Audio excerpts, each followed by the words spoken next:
the most ideal lease purchase programs. And typically, they're the ones that are going to have the escrow accounts for miscellaneous issues that come and arise. A maintenance account that you can pull from at will to buy tires, oil changes, services, PMs, the things that are going to be needed on a regular basis. Oh my God, I almost fell asleep because there's so many boring videos out there, but not this one because it's Just Truck It with Sean and Scylla. Today, we have a special guest, Dave McBride, who's going to bless us with his presence. We're going to talk about everything from recruiting to lease purchase, owner operator, because he's done it all. He's been in the industry for over 26 years. He's helped many companies develop programs in the recruiting department and other kind of ways in the owner operator lease purchase programs to help them grow. He's a valued asset in the trucking industry. I want to thank him for coming on board and blessing us, like I said, with his presence. Let's get this ball rolling. Here we go. Hey, everybody. David McBride, the Executive Vice President of Lazer Spot, the world's largest yard management company, here for all of your spotting and shuttling needs. All right. Well, so excited to have you, David. So tell us how you got into the industry and how long have you been in this trucking industry? Oh, that's an easy one. I was born in it. I grew up with an entire family that was in trucking, going back into the early 40s. And I absolutely said growing up that as soon as I was old enough to get away from there, I would never go near another big truck again in my life. And now, 26 years later in the industry, having a very successful career, loving what I do, love the men and women out here doing this, and especially coming on and doing things like this to talk about my love of the industry. So yeah, 26 years. Wow. That's a lot. That's a lot of time, a lot of experience. There's a lot of beating. A lot of beating. Knocks, hard knocks teaches you a lot more than sometimes those books can, right? Yeah. Well, growing in the trucking industry, like you said, you've grown up in it. It is something that you've consistently been involved with is kind of growing companies themselves as well with drivers and everything like that. So what are some ways or areas that you've been able to achieve this growing companies? Because pretty much, you go back to your first company that you worked at to the many others on down the line. No, I have. I mean, you've seen my career layout right in front of you, Sean, and you've seen that I've been very successful at growing trucking companies organically. From a hiring standpoint, how do you hire more? How do you hire better? How do you produce what they've never seen before? If you're used to hiring X and you can take them to Y, then you've done the right thing. How I do it is simple. It's about teamwork, about building the right team, getting the right people, getting a trust system where you believe in each other. How do I say this? You have each other's back and you constantly drive forward. So growing a company really isn't that simple if you use the basic blocks and tackling of how to do it. But so many companies, they've hit this glass ceiling where they feel like they just can't quite get there. Then they hire somebody crazy like me, and I come in and we blow that out of the water. Yeah, that's one thing that and for those that don't know, we went to we've had crazy careers, both of us in different kind of areas in the industry, but we went to high school together at the same high school. We grew up in the same area, even though we've branched out into different complete, sideways. But watching you come in to a company, you've changed culture, right? And one of those things you've always said, if that's how we've always done it, go ahead with that one. That's done. Because again, one phrase that I know you've heard me say a million times, but it's one of my favorites. If it's not broke, break it. Because anybody that accepts that it's not broken means that they're not willing to look ahead of what the next step is. And that's where I come in and I say, okay, this looks good, but it's a foundation. So start with the basics. Go after the culture. Again, a culture that loves what they do. Again, like I've got some of the best managers, recruiters, director in the industry that they don't only just think it, they believe it. They believe that it's possible. And to take a company like currently taking a company from 30 hires a week to now 556 hires, I think, in January. I mean, completely different change of course, a whole new culture, which produces a whole different company. So that's how you do it. Is again, it's about loving your people, and when they do right, love them. When they do wrong, love them more, and coach and get everybody on the same page. Absolutely, that's amazing. One of the areas that I've seen, and I know this is not where you're at right now. Where you're at right now is we'll talk about later. Is a great spot for you. Get it, spot. Um, but going back to some of your other previous, even the first company, Yep. you had a lot to do with owner operators and lease purchase programs. Mhm. And we have a lot of students, a lot of drivers that are out there experienced that are thinking about owner operator. Do I want to become one? Do I want to do a lease purchase program and Mhm. things like that? So first, before ask any of these harder questions, tell us about the programs that you've created and what kind of achievements you've had in these. Well, you've seen that happen also. Going through a few different companies developing their owner operator program, their contractor program, and specifically their lease purchase program. It's about building a concept around somebody that wants to run their own business, but maybe at the time doesn't have the financial wherewithal to step in and write a $20,000 check just for a down payment to get in the door. Lease purchase programs have always been kind of my bread and butter on how to develop one that is highly successful for the company and highly successful for the driver that's wanting to be the business owner.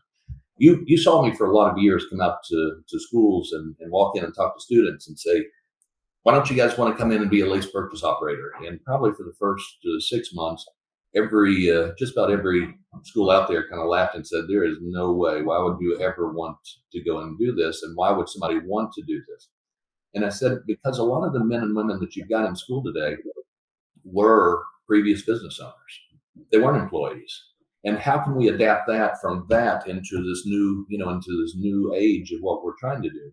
And some of the most successful guys that we've brought in were straight out of school that walked in, leased a truck, ended up leasing 2 or 3 trucks, and some that ended up converting over to starting their own small fleets. So it's an amazing way to develop what you're wanting to get out of life.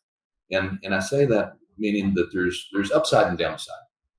Upside, if you are self-motivated and business minded, then yes, this is an absolutely phenomenal opportunity to come in literally with almost no risk, no money down, and get a truck. And again, there's a lot of different programs out there, especially the ones that I help create. They're absolutely amazing. But the rest of them, it's just about reading the making sure that it is something that you're going to be able to walk in, get a fair deal, get a good pay rate, and get on the road to do it. The downside, in all the years I've done this, I've walked into hundreds and hundreds of orientation classes, and I would ask the question, so who's the best driver in the room?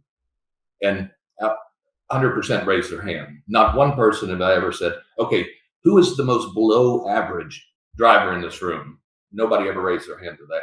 So the downside is being real with yourself. Are you a business owner? Are you dedicated enough to want to make that leap? Even though there's minimal to no risk in a program like that, it's still your income. It's still your livelihood. And again, you're putting yourself or potentially your family's well-being in jeopardy if all you're going to do is use your ability to pick and choose your own loads to choose nothing. So that's the good and the bad. Yeah. And so what achievements have you had in creating these types of programs? What kind of achievement? Yeah, because as I've seen firsthand, you've walked in, created a program, and then and taken it to certain levels. Yep. Well, I mean, one company that you saw early on was a company that was previously 100% company drivers, and they had this new idea that they wanted it, and they knew that I was somebody that had been doing this for quite a while, and came in and added roughly 550 lease purchase drivers to their fleet, and roughly another 200 independent owner operators. The next company walked in at about 260 owner operators across the enterprise, and ended up finally at about 1,950. So explosive growth and amazing way to expand your fleet if you build the right program. Right. And I bring that up so that way we can make sure that everyone understands that what we're talking about here, even though we're not attorneys, we're not, telling you what to do, but we do have experience. I mean, at least you have a lot of experience, and you've also have achievements in this to know what you're talking about, So I know you have a question. Yeah. So how does a lease purchase program work in trucking? What is that? How does that type of thing work? How does the whole program work? Yeah. Like, give us like a quick rundown. You just barely caught I missed that little end part. Okay, Oh. it's for the most part, it's pretty simple. I mean, there's a lot of technicalities behind it, but it's going to a company that has a lease purchase program. Reading about it, get online, look at the blogs, read some of the the testimonials about what's out there. Find the company and get qualified to go in. Look at the equipment that they've got, read through the contracts, determine that it's something that fits what you're looking for. One side, I always say there's the input and the output. First, the money that's coming in and the availability to make money at this company. And then secondly, what's your output? What is your going to be your overall cost, your truck payment? It's going to be a weekly payment, your fuel cost. Because a lot of people forget about the fuel piece of it. The insurance, permits, plates, tags. I mean, you've got a lot of different pieces, but typically most companies package it together where you'll see clear cut. Here's your total package price, and here's your income price. And then when you put the miles together and mesh them in one, you say, okay, here's what I'm expected to make. And the guys that go out here and the guys and gals who go out here and they beat their own expectations or beat the expectation of miles will end up making more than what they budgeted for. And the ones that don't won't. But again, this is part of owning your own business. It's nothing that's guaranteed, but it is a fantastic option. Right. So it's basically I go to you and you give me all of these breakdowns of everything I have to pay, correct? And Yep. then here is an estimate of also how much you're going to pay me every month based on X amount of miles. And the expenses, do they ever change? Are those expenses ever changing? Because you said income wise, it can change, because if I decided I want to run all month long, I can make as much money. But now does my expenses also? Man, you're really digging into the hard questions now. Sorry. Yeah. No, really, I'll kind of break it down this way. You hit a good point. The majority of everything you've got is a fixed cost. The truck payment doesn't change. Your typically insurance, permits, plates, tax. Your variable cost is going to be your fuel, because again, fuel is going to equal miles, how many miles per week. And so again, hopefully, if you're managing your fuel well and it calculates out with the miles you're running, you're going to spend more, but you, in theory, should make more. Okay. And then there's also maintenance. You got tires. Hopefully that they have like an escrow account or something that where a certain amount of money goes into it, so that way any kind of major repairs, at least you have some type of money in there to pay for that. Tires are expensive. Tires can be anywhere from $400 to $800 depending on the situation. If you're broke down the side of the road, And that's if you just need one. Yeah. So do the escrow accounts come from the company, or is that personal? Yeah, let me hit on that, because that's actually a good thing that you brought up. In the perfect world, like I love to talk about kind of the most ideal lease purchase programs, and typically they're the ones that are going to have the escrow accounts for miscellaneous issues that come and arise. A maintenance account that you can pull from at will to buy tires, oil changes, services, PMs, the things that are going to be needed on a regular basis. The last thing that I'm really I'm kind of a stickler on. Again, everybody has their own opinion, and again, David McBride's opinion only matters to David McBride. But I look at programs with either a balloon payment or a non-balloon payment, and this has always been kind of a stickler to me, because this is something that anybody that walks into this should know, that if I'm paying for this truck, I mean, again, I could be paying $500 to $750 a week for this truck for the next 4 years. At the end of the 4 years, is there a balloon payment? And the balloon payment, for anybody that doesn't know, means you paid the lease portion, but now you have this additional balloon or large payment at the end in order for that truck to become yours. If there's a balloon payment, it means that you could potentially never own this truck. So if your future is in truck ownership, then look specifically for a non-blue payment program. So it means that you will pay for this truck every week for whatever term that the truck is financed for. And at the last payment, that truck is yours. The title transfers to your name.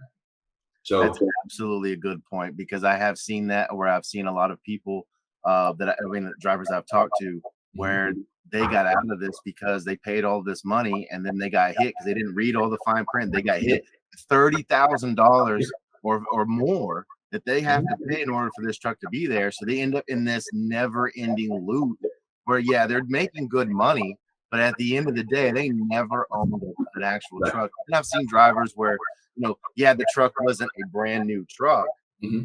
It was a used truck, it was, decent truck, but it got the job done. And at the end, it was theirs. And then they built companies where they kept leasing and kept doing it and adding drivers to, and they've built into small companies because of that kind of program. No, and it's awesome. And just the flip side, just to play devil's advocate, I've also met plenty of guys and gals throughout my career that said, that's fine. I never want to own it. I want it under warranty. I'd rather give it back and just start over. Kind of like leasing a car versus buying a car. You lease it. There's a lot of things. There are some benefits and tax benefits on that side versus ownership that you can only depreciate for so long. But it's really about deciding which one is the best option. Yeah, homework. That's and what we've done is kind of gone over some pros and cons here to lease purchase. Other than these things that we talked about, what other things should drivers look for that you think is something that isn't really talked about or known to someone that's never known about this? Okay. Again, since your second largest expense, or in a lot of cases, your largest expense in getting into this is going to be fuel. So one thing that I used to teach a lot of courses on every single week, and Sean, I think you remember sitting through one of my courses. The most important thing you're going to learn, other than being a business owner, is secondly how to manage your fuel. I used to have this this saying that would say, full pockets, empty tanks, or full tanks, empty pockets. Meaning, it's not like owning a car. It's going and you're putting in the fuel that you need to run each individual trip versus constantly putting $1,100, $1,200 in your tank, even if you only have a couple of short runs, because a lot of your check for that week for your settlement is going to be sitting in potential money for next week, but it's not going to help you this week. So fuel management is absolutely the thing that I would highly, I would insist on for anybody considering to do it, is get that knowledge, get somebody that has done this for a long time, let them break it down for you so you understand the true math behind it. Because again, to your point a moment ago, that is your variable cost, and that can be a huge variable cost that's make it or break it. And you could be 3-4 weeks into it not really making that much money just because it's all in your tank. If you're managing it well, then it's in like I said, it's in your wallet. And now, don't certain states and the certain costs and certain taxes and certain pricing, doesn't that all factor in as well? Absolutely, because think about it. If you buy a gallon of diesel in, say, Cartersville, Georgia, versus a gallon of diesel in Southern California, I can already tell you which one's going to be more expensive. So even managing your routes, the areas that you run, how you fuel going from state to state, sometimes it's worth it for the fuel tax implication that comes in from movement from state to state, just to offset a $2 per gallon paying. So yeah, absolutely. That's going to be part of your equation. It's a lot more than just, I pay this payment and I'm going to be my own boss. Like with anything, knowing the ins and outs and the angles to work and being smart, working smarter, not harder, is definitely the key to this. I from what I see. Well, there's it's like our students probably cannot do this right now.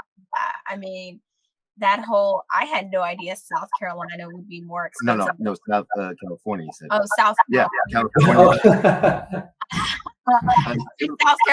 California. Why would that be more expensive? I thought that would be cheaper. Yeah, when I was running, Texas is way I don't know. Yeah, when I was running maintenance and safety and operations for a trucking company, which Mhm. before I opened another school, um, one thing that the owner had me do was sit down and make this spreadsheet for all the drivers to have in their on them of where the key areas they should fill up their truck if they're ever in before they went into other areas. So fill up in these areas, these are the best areas because the cost per mile would save astronomically across the entire fleet to where it was worth it to Mhm. fill up in these areas versus other, like right across the border on one area.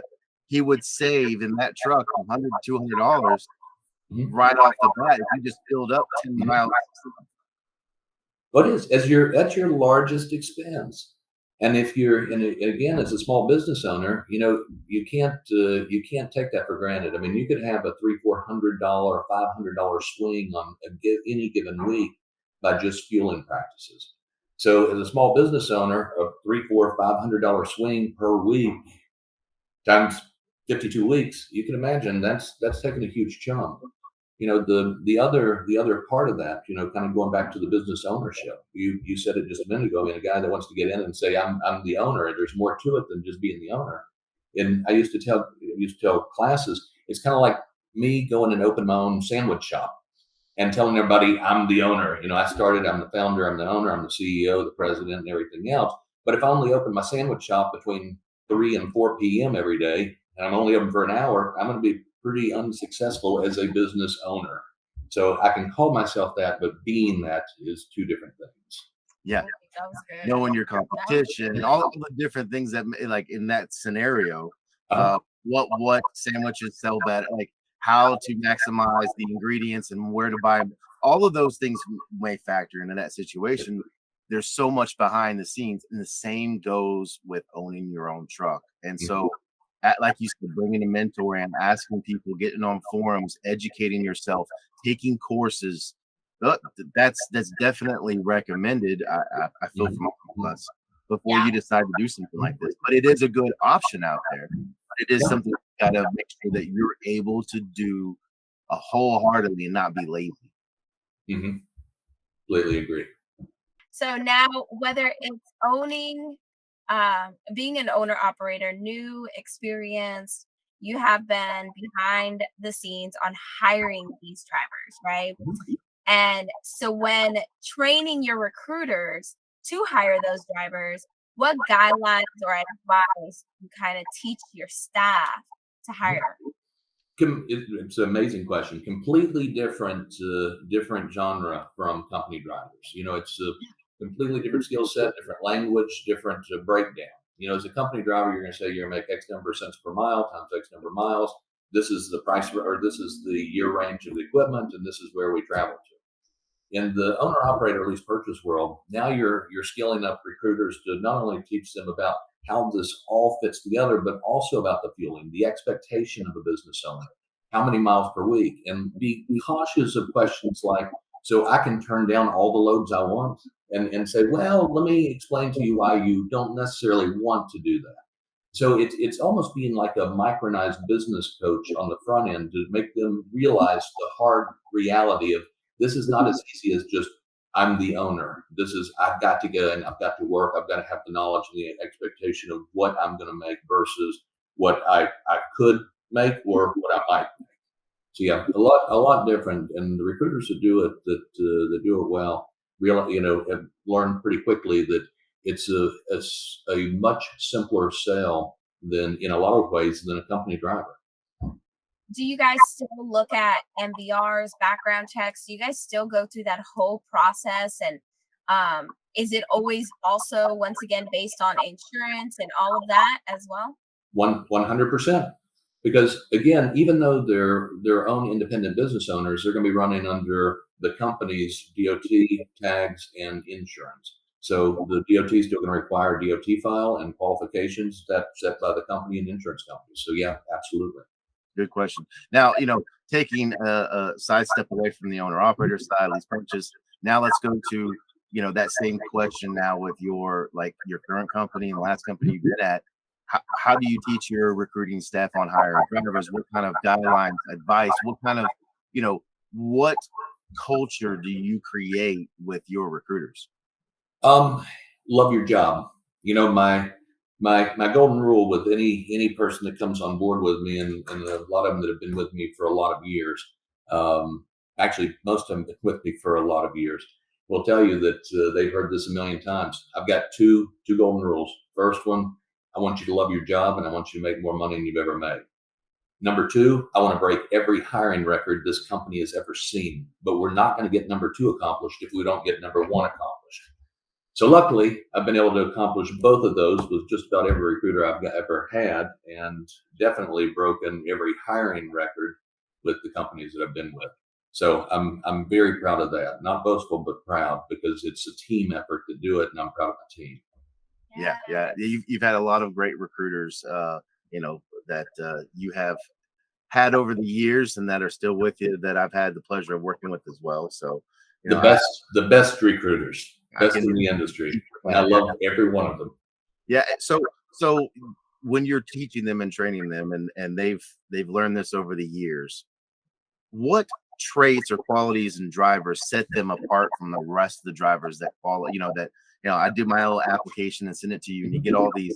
What are the traits or qualities that you're specifically looking for that set someone above the other ones as we educate the drivers out here that are watching this? You're saying to educate the recruiter? No, no, to educate all the drivers watching this video, um, what do you train your recruiters on looking for on drivers that set drivers apart? Like, what should they worry about doing for themselves, or putting on their application, or making sure they keep this clean, or take care of this, or hey, I should not be job hopping, what? Oh, okay. I've got you now. Have to you have to edit my blunder out. The No, it's fine. No, looking at recruiters and qualifications of what we're looking for in a solid candidate in every company I've been with. First you're going to look at the background, kind of see what type of person this is. Again, doesn't mean that necessarily if there's some blip in your background that you're not going to be qualifiable. It just means that you don't want to come across as being maybe a repeat offender of certain items that could be unsafe actions in the general public. As We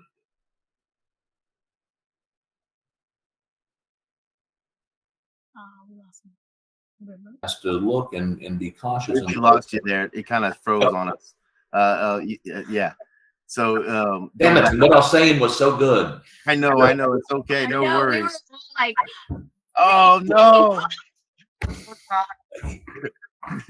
And then, so coming back with what I was saying that was amazing a moment ago, the thing that you're looking for, literally going after the drivers in the marketplace, is looking after the guys that have good driving records, that have good background histories, things like jumping jobs.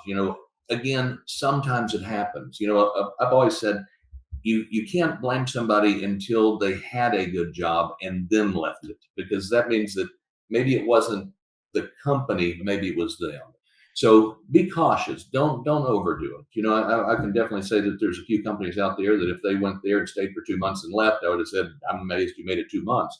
But there's a lot of amazing companies out there, some top tier one companies that I'd really question, why would this guy go to two or three of them, or why would this gal go to two or three of them and still not stay for more than a month or two, knowing that if I bring them on, or my recruiter brings them on, they probably won't be here 30 or 60 days.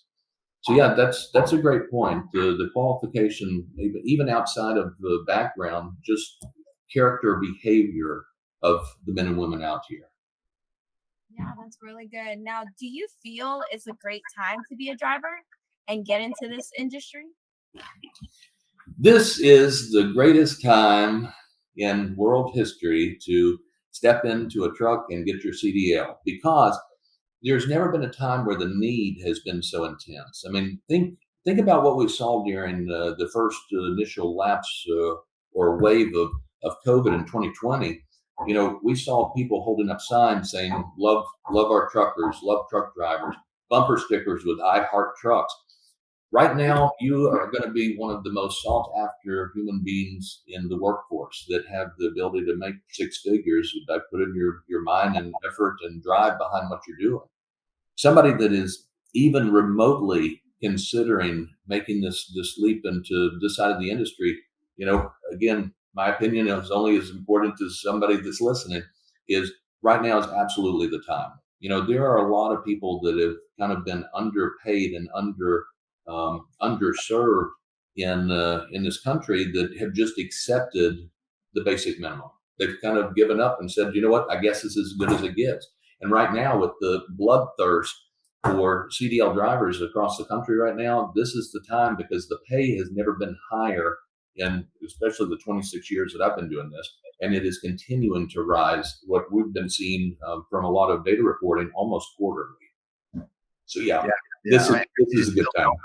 It's still going. I mean, if you take a look back, 10 years ago, the pay 10 years ago was the same the pay had been a decade before that. It really had changed. But if you then fast forward to now, in the last 3 years, the pay's increased more than it has, I think, in the last 2 decades. Yep, It's absolutely. exponentially like the growth of it. But you can't pick up any transportation media or publication that doesn't have at least 2 or 3 or 4 articles that says company XYZ just announced the highest pay hike in the company's history, in 77 years, or the biggest pay hike in the last 10 years. So right now is the time. I say when there's opportunity and the money is there, again, this is a career that is absolutely amazing, and most of the men and women out here that are in it will tell you that it is 100% addictive. Once you get into it, you get stuck in it. So, but buyer beware. You come to this side of the fence, you're going to be a trucker for life. Absolutely. I mean, you've been a big advocate in your articles that you write about bringing sexy back to trucking. Bring sexy back to trucking. Yes, yes.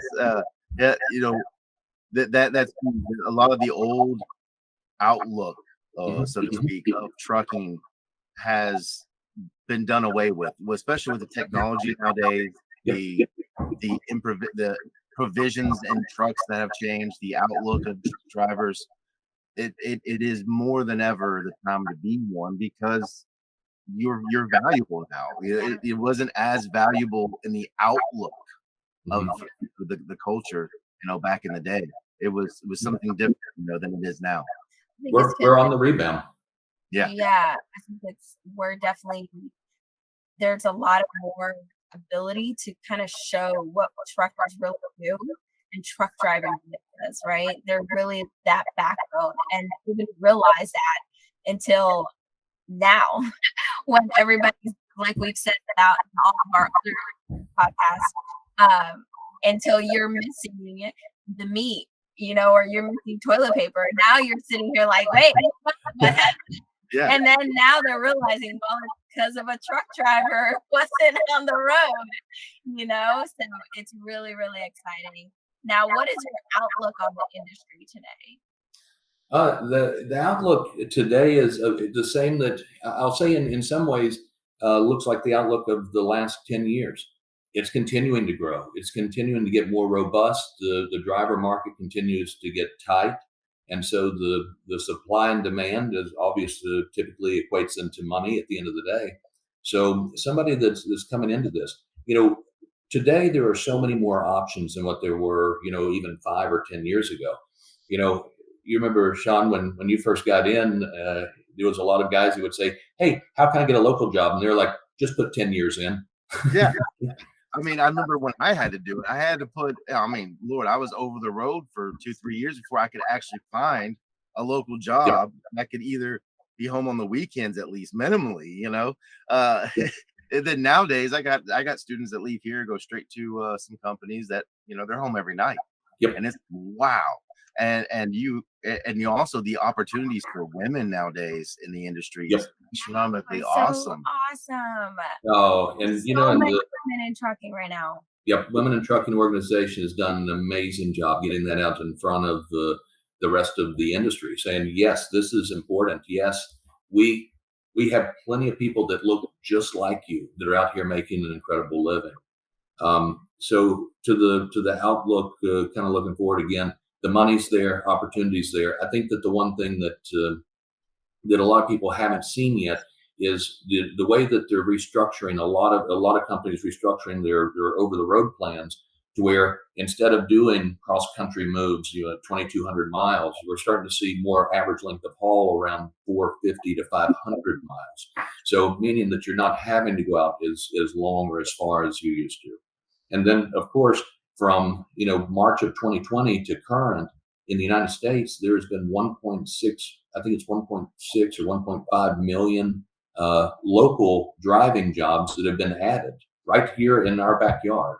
So it means that there is a ton of opportunity now, even on the local market, for somebody to come in, get a CDL, and go immediately local and home daily. Yeah, absolutely. We see it every day. Obviously you do love what you do. So tell us, why do you love what you do, and what do you like about your current position? I mean, now let's talk about, you at this moment, what you're doing, and how it's like that. You it's funny when years I was probably 7 or 8, and I asked my grandmother. I said, "Grandmother, what do I need to do to be successful?" And she said, "Well, it depends." And I said, "Well, it doesn't really depend to me. Just how do I become successful?" She said, "First, you have to love what you do." And you know what? I didn't understand that for a lot of years until I found out that I did love what I do. What I love was being firsthand with a lot of men and women that were literally either one transitioning into the industry or transitioning to a new company, where I was there to say, "Hi, I'm David McBride," and shake their hand, look them in the face, walk them through the platform, and that eye-opening moment when they say, "That makes perfect sense." And to do that, I'd say roughly in my career, in the 29 to 32,000 men and women that I've had at least some ounce of fingertip on the employment model, bringing them on board, and to know that you can do something like that to change, to make a change in somebody's life. That's what I love. The love of that, of bringing it back to me, of course, obviously, because that I do love what I do. And when you love what you do, it becomes infectious to other people that want to love what they do. Again, coming back to first golden rule, I want you to love what you do. When you've got a staff that and a bunch of people that work with you, and again, they've worked with me, that love what they do, it means that anything's possible. And kind of like what we were talking about earlier, the breaking the hiring records, taking the company from 8,900 hires to 13,000 hires in a single year, or 150 a month to 550 a month. Those are the things that I used to. If somebody had told me this is what we wanted to accomplish, I would have said that's absolutely crazy. There's no way. Now, having seen it done time after time after time, I look at it and I say anything is possible. If you put your heart and your mind behind what it is that you do and you love doing it, anything's possible. Absolutely. Well, right here, right now, what we'll say is, uh, pause real quick, and we'll say, well, thank you. Obviously, stay on. I don't want you to end, but all right. Well, thank you, Dave, for coming on. We appreciate you answering all these questions. As always, a pleasure talking to you. And so, thank you for coming on to Just Truck It. Have a great day. All right. Thank you guys for having me. Thanks. Man, that was a good episode. Wow. I really like it when we get to talking about some of this stuff. We could talk about this for hours. So comment so you can tell us what you want to know, what kind of questions you have, more things that you want to know about. So some of the guest speakers that we've had on can answer those. I can answer them. Any future speakers can answer them. So get involved, like, subscribe, share, comment. You know the game. Another episode, Just Truck It, in the books. Stay tuned for the next one. Have a good day.